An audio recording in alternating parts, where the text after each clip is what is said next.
వికారాబాద్ జిల్లా పూడూరు మండలం కంకల్ జిల్లా పరిషత్ ఉన్నత పాఠశాలలో బడిపాట కార్యక్రమంలో పరిగి ఎమ్మెల్యే రామ్మోహన్ రెడ్డి పాల్గొనడం జరిగింది. విద్యార్థులకు దుస్తులు మరియు పాఠ్యపుస్తకాలు పంపిణీ చేశారు. ఈ కార్యక్రమంలో ఎమ్మెల్యే రామ్మోహన్ రెడ్డి మాట్లాడుతూ ఏ దేశంలో అయితే విద్య వైద్యం బాగుంటుందో ఆ దేశం అన్ని రంగాలలో అభివృద్ధి చెందుతుందన్నారు. ప్రైవేట్ పాఠశాలల కంటే ప్రభుత్వ పాఠశాలలో విద్యార్థులకు మెరుగైన విద్య అందించడంలో రాష్ట్ర ప్రభుత్వం కీలక పాత్ర పోషిస్తుందన్నారు. ఈ కార్యక్రమంలో ఉపాధ్యాయ బృందం, విద్యార్థులు, వివిధ గ్రామాల కాంగ్రెస్ పార్టీ నాయకులు, మండల ప్రజా ప్రతినిధులు పాల్గొనడం జరిగింది.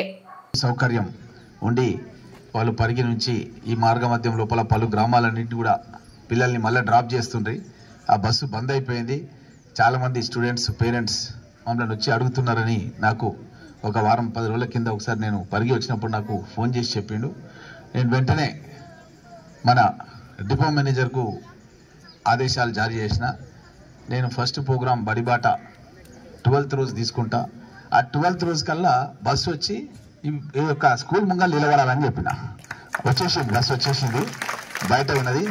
ఎవరైనా సరే విద్యార్థులు మీరు ఇళ్ళకు పోవాలంటే సాయంత్రం పూట ఈ బస్సులను ఎక్కిపోవాలి అనమాట. ఆ విధంగా నా యొక్క పరిపాలన పరిగి నియోజకవర్గంలో ఉంటుందన్న విషయాన్ని మీకు అందరు కూడా స్పష్టంగా తెలియజేస్తున్నా. ఒక్కసారి చెప్తే చాలు, గుర్తుపెట్టుకుంటా, ఆ పని చేపిస్తా. మళ్ళీ చెప్పాల్సిన అవసరం లేదు. ఇక ఒకసారి చెప్పినంటే నా మెమరీలో రికార్డ్ అయిపోతుంది. కాబట్టి మళ్ళీ ఒకసారి కూడా చేయలేక చెప్పినా, నువ్వు మళ్ళీ చేయకని కూడా చెప్పినా, మళ్ళీ చేయకని చెప్పినా, మళ్ళా బస్ నేను నిన్న ఫోన్ చేసి చెప్పిన బస్సు వస్తుందని చెప్పిన. బస్సు వచ్చేసింది. మన గ్రామంలో కూడా ఇంకా ప్రోగ్రామ్ లేట్ ఉంది, జర మీరు లాల్పాడు వేరండి అని చెప్పిన. అంటే గ్రామంలో లాల్పాడు పోయి వచ్చేస్తుంది. ఒక 5 నిమిషాల బయట ఉండదు. పాఠశాల మన సయ్యద్ గారు తను ఒక కానిస్టేబుల్ గా జాయిన్ అయ్యి ఈ పాఠశాల చదువు ఎస్ఐ స్థాయికి ఎదిగిండు మన కంకల్ పాఠశాల నుంచి.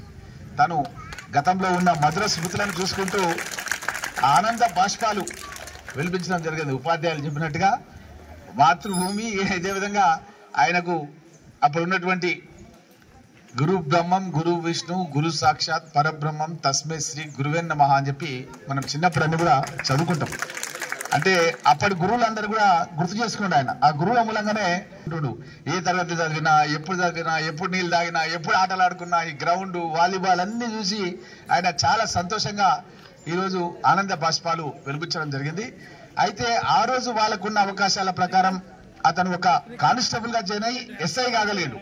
ఇప్పుడున్న పరిస్థితులు విద్యార్థులు మీరు జాగ్రత్తగా వినాలి. ఇప్పుడున్న పరిస్థితులలో ఏంటంటే మన కలెక్టర్ గారు నారాయణ రెడ్డి గారు చాలా కష్టపడి పేద కుటుంబంలో జన్మించి ఉన్నత పదవి, ఒక జిల్లాను మొత్తం కూడా అన్ని శాఖలను, ప్రభుత్వంలో ఎన్ని శాఖలు ఉంటాయో అన్ని శాఖలను కూడా సమన్వయం చేసుకుంటూ ఒక మంచి కలెక్టర్గా పేరు తెచ్చుకొని పనిచేస్తున్నాడు మన వికారాబాద్ కలెక్టర్ నారాయణ రెడ్డి గారు. ఆ స్థాయి లోపల మన నియోజకవర్గం నుంచి కూడా, మన జిల్లా నుంచి కూడా మన విద్యార్థులు కూడా ఆ స్థాయి లోపల రావాలన్నది నా ఆకాంక్ష అన్న విషయాన్ని కూడా మీకు అందరికీ కూడా తెలియజేస్తూ, అదేవిధంగా ఇప్పుడు ఇక్కడ 60 లక్షల రూపాయలతో ఒక డైనింగ్ హాల్, అదేవిధంగా మరమ్మతులు కూడా, బిల్డింగ్స్ కు చాలా మరమ్మతులు, కొన్ని మేజర్ మరమ్మతులు కూడా చేసిర్రు. ఎలక్ట్రిసిటీ, కరెంటుకు సంబంధించిన నిర్వహణ లోపల కొన్ని చెడిపోతే దాని మరమ్మతులు కూడా చేసి కరెంట్ అంతా కూడా పర్ఫెక్ట్ గా పనిచేసేటట్టుగా మన స్కూల్ ప్రాంగణానికి తయారు చేసిర్రు. డ్యూయల్ డెస్క్స్, మీరు కూర్చొని మంచిగా కంఫర్టబుల్ గా చదువుకోవడానికి, రాయడానికి. ఎందుకంటే రైటింగ్ ఇంప్రూవ్ చేయాలంటే ఈ ఏజ్ లోనే ఇంప్రూవ్ చేయాలి. మీకు మంచి రైటింగ్ కూడా ఇంప్రూవ్ చేసుకోవడానికి డెస్క్ ఉంటేనే మీరు ప్రాక్టీస్ చేస్తారు, హోంవర్క్ కూడా చేయడానికి అన్ని కూడా బాగుంటుంది. కాబట్టి ఈ యొక్క డ్యూయల్ డెస్క్స్ కూడా చేస్తూ, అదేవిధంగా ఇంటరాక్టివ్ ఫ్లాట్ ప్యానల్స్, ఒక 3 తరగతి గదులకు పెద్ద సైజ్, బిగ్ సైజ్ టీవీస్ కూడా మీకు, డిజిటల్ టీవీస్ కూడా మీకు పెట్టడం జరిగింది. ఈ డిజిటల్ టీవీస్తోన ఈ రోజున్న పరిస్థితుల్లో ప్రపంచమే ఒక కుగ్రామంగా తయారైపోయినటువంటి పరిస్థితి. ప్రపంచంలో ఏది ఎక్కడ జరిగినా సరే ఈ డిజిటల్ కనెక్టివిటీ, ఇంటర్నెట్ ద్వారా మనం మన క్లాస్ రూమ్లో చూడొచ్చు. సాంకేతిక పరిజ్ఞానం ఎంత అభివృద్ధి చెందింది, ఏ దేశంలో ఏ విధంగా ఉంది అన్న విషయాలన్నిటి కూడా మీకు చెప్పడానికి ఇక్కడ మంచి ఉపాధ్యాయ బృందం మన కంకల్ పాఠశాలలో ఉన్నది అన్న విషయాన్ని మీకందరికి కూడా స్పష్టంగా తెలియజేస్తూ, విద్యా, ఉపాధి, వైద్యం, ఈ 3 రంగాలంటే నాకు చాలా మిక్కిలి ఇష్టమైనటువంటి. విద్య ఉంటేనే సమాజం లోపల గౌరవం. నేను ఉస్మానియా యూనివర్సిటీ నుంచి ఉండాల్సింది ఉండే అది రద్దయింది. తప్పకుండా ఆ వేకెన్సీ అట్లనే ఉన్నది. ప్రభుత్వంతో చివరి ఏకోపాధ్యాయ పాఠశాల అది రద్దు కాబడ్డది.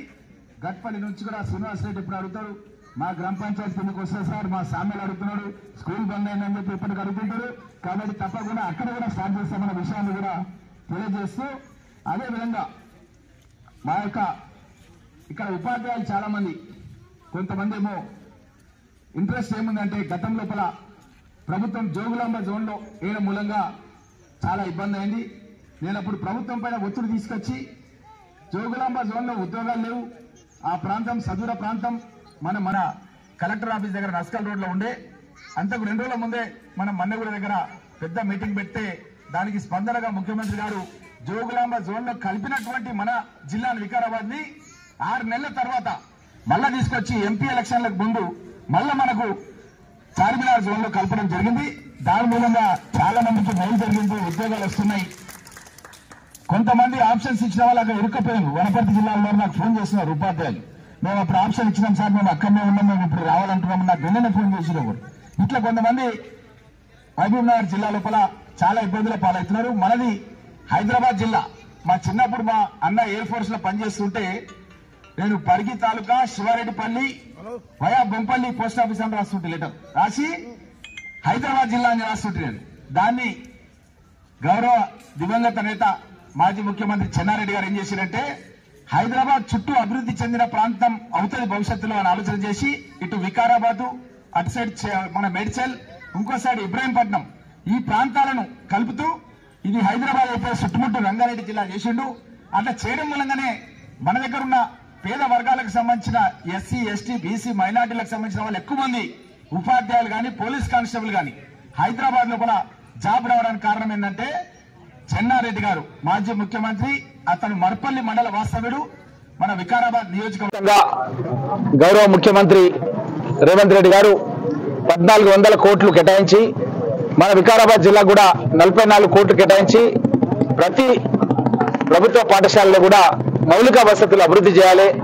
డ్రింకింగ్ వాటర్, ఎలక్ట్రిసిటీ, అదనపు తరగతి గదులు, భోజనశాల, టాయిలెట్స్ ఇవన్నీ కూడా నిర్మాణం చేయడం జరిగింది. ఇది ప్రతి పాఠశాల కూడా చేయడం జరిగింది. అదేవిధంగా ఏకోపాధ్యాయ పాఠశాల కూడా కొన్ని గత ప్రభుత్వం రద్దు చేసింది. ముఖ్యంగా ఇక్కడ ఉర్దూ మీడియం ఉండే ఇక్కడ అది రద్దయింది. గట్పల్లి దగ్గర కూడా సింగిల్ టీచర్ స్కూల్ ఉండే అది కూడా రద్దయింది. అది కూడా మళ్ళీ పునఃప్రారంభిస్తాం. చాలా ప్రాంతాల లోపల కరోనా వచ్చినప్పుడు బస్సులు రద్దు చేశారు, స్కూల్ సెలవులు ఇవ్వగానే ఆర్టీసీ బస్సులు రద్దు చేశారు. ఇక్కడ గ్రామ కాంగ్రెస్ నాయకుల యొక్క కోరిక మేరకు మన ఆర్టీసీ అధికారులతో మాట్లాడి ఈ యొక్క విద్యార్థులకు ఇబ్బంది జరగొద్దని చెప్పి ఈ యొక్క బస్సును పరిగి నుంచి లాల్పాడ్ రూట్ లోపల ఈ యొక్క బస్సును మన కంకల్ ద్వారా వేయడం జరిగింది. ఈ విధంగా ఇంకా వేరే గ్రామాలకు కూడా చాలా గ్రామాలకు విజ్ఞాపన పత్రాలు వస్తున్నాయి. మన గౌరవ ట్రాన్స్పోర్ట్ మినిస్టర్ పొన్నం ప్రభాకర్ గారు నాకు 15 బస్సులు కొత్తవి శాంక్షన్ చేసిండు.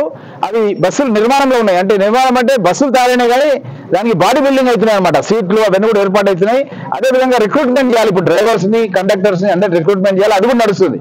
తొందరగానే ఆ యొక్క కార్యక్రమం పూర్తి కాగానే కొత్త బస్సులు కూడా అన్ని మార్గాలు కూడా వేయడం జరుగుతున్న విషయాన్ని తెలియజేస్తూ సెలవు తీసుకుంటాం.